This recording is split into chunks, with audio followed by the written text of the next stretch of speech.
నమస్తే. ఇప్పుడు నేను చెప్పే సంఘటన బహుశా ప్రభుత్వ వ్యవస్థలు అంటే సైన్యం, పోలీసు, ఒక ప్రజాప్రభుత్వం చట్టాల అమల్లో ఉన్న ఏ దేశంలో కూడా ఇటువంటివి జరగవు.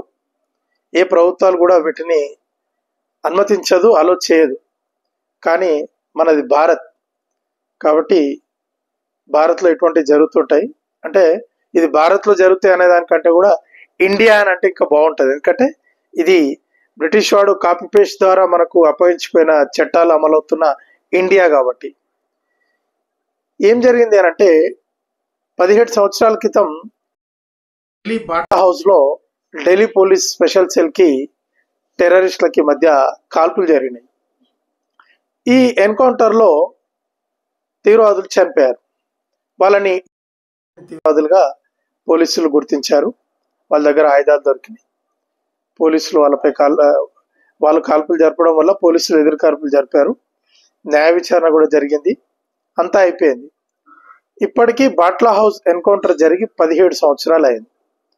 నిన్నటి రోజు 17 సంవత్సరాలు అయిన సందర్భంగా ఢిల్లీ జామియా మిలియా యూనివర్సిటీ క్యాంటీన్ నుంచి కొంతమంది ఒక విద్యార్థి సంఘం పేరుతో చనిపోయిన తీవ్రవాదులకు న్యాయం చేయాలి అని చెప్పి ప్లకార్డులు పట్టుకొని, బ్యానర్లు పట్టుకొని ర్యాలీగా యూనివర్సిటీ నుంచి బయటికి నగరంలోకి రావడానికి ప్రయత్నం చేశారు.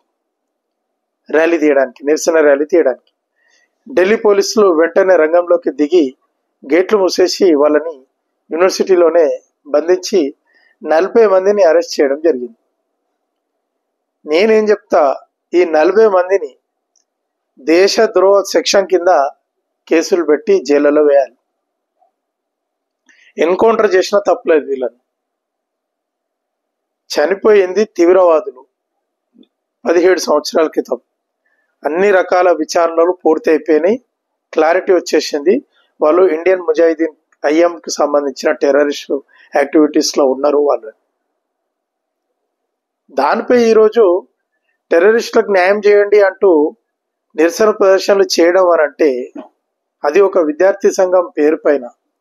అంటే విద్యార్థి సంఘం అనాలా, దీన్ని వీళ్ళు విద్యార్థులు అనాలా?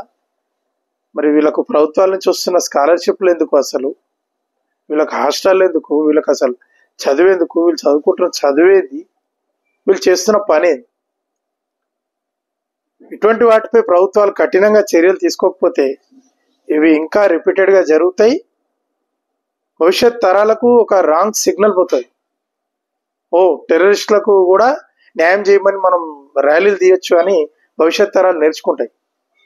కాబట్టి ఇటువంటి వాటిపై కేంద్ర ప్రభుత్వం కఠినంగా వ్యవహరిస్తుందని ఆశిద్దాం. నా వీడియో మీకు నచ్చినట్లయితే లైక్ చేయండి, షేర్ చేయండి, నా ఛానల్ సబ్స్క్రైబ్ చేసుకోండి. జై హింద్.